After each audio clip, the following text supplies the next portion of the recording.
तो आज का हमारा टॉपिक है शेड्यूलिंग एल्गोरिदम्स। ओके, इसके जो न्यूमेरिकल क्वेश्चन है वो एग्जाम में मोस्टली पूछे जाते हैं फॉर 6 to 7 marks और sometimes for the 5 marks also. These are very simple questions and by solving this you can get an out marks of an exam.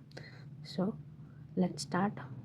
Scheduling algorithms and methods used by the OS to determine which process get access to the CPU and for how long time. Okay. Now there are categorized as a primitive और non primitive.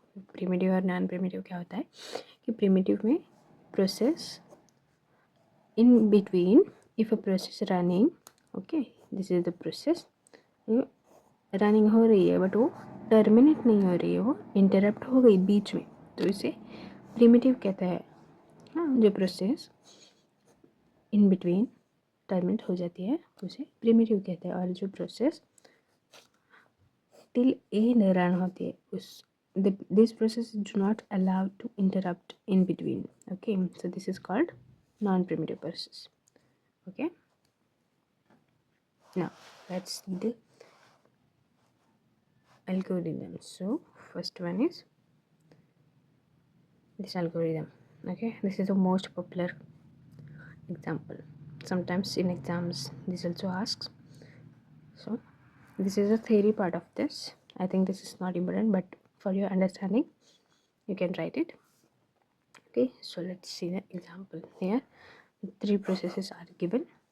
Their arrival time is 0, all of the process, and there is a burst time, means terminating time.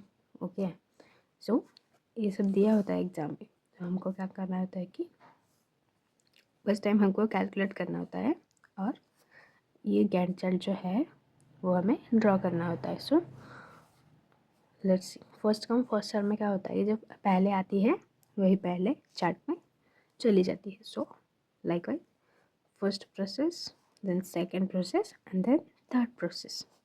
Now इसका हमें waiting time calculate करना होता है.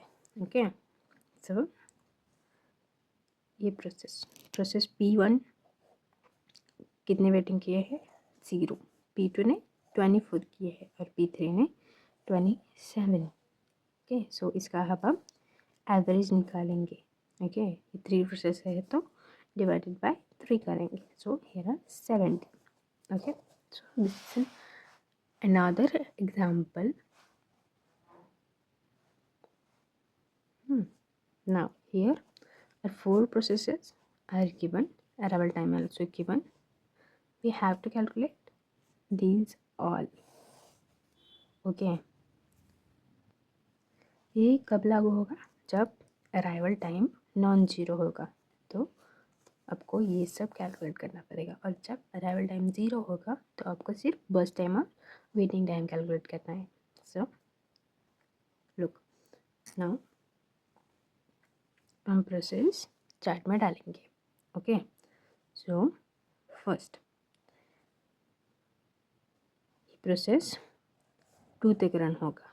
Okay, बस time में हमको exam में दिया होता है. ओके, ये प्रोसेस 2 में कंप्लीट होगा. ओके, सो ये 0 to 2 रन हो गए. नाउ दिस प्रोसेस 2 इज 1 को ही आ गया है ना, सो अगेन ये 2 तक चलेगा. सो 2 + 2 इज 4.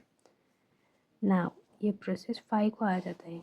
सो 4 से कुछ कौन सी भी प्रोसेस स्टार्ट नहीं होती है. सो 4 to 5 हम डैश करेंगे. ओके, दैट P3 प्रोसेस 5 को आती है टिल 3 तक चलती है, means 5 + 3 is 8. Similar for P4, ये प्रोसेस 6 को आती है और +4 चलती है. Okay, so 8 + 4 is 12. So how you can calculate the waiting time of this? Okay, first उसके पहले हमको क्या करना है कि कंप्लीट टाइम निकालना है. कंप्लीट टाइम मीन्स ये वाला जो प्रोसेस कब कंप्लीट हुई वो. सो P1 2 4 8 and 12. These are the complete times. So turn around 9. ये कैसे निकालते हैं? Complete time minus arrival time. Okay. So 2 minus 0 is 2. 4 minus 1 is 3. 8 minus 5 3 and 6. 12 minus 6 is 6. Okay. Now in this example, how we calculate waiting time? Turnaround time minus burst time. So 2 minus 2 0. So P1 को 0 weights करने पड़े. Okay. Then 3 minus 2 is 1. 3 minus 3 0 and 6 minus 4 is 2. Okay. So अब हम इसका average निकालेंगे. Here हमने निकाला है ऑलरेडी. डिवाइडेड बाय 4 करेंगे बिकॉज हेयर 4 प्रोसेसेस. सो हमको आंसर मिलेगा 0.75. ओके.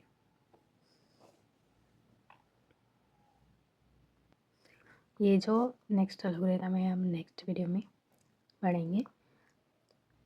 ओके. आपको नाउ कोई डाउट होगा तो कमेंट सेक्शन में पूछिए, मैं जवाब दूंगी. Okay. Thanks for watching and have a great day. Thank you.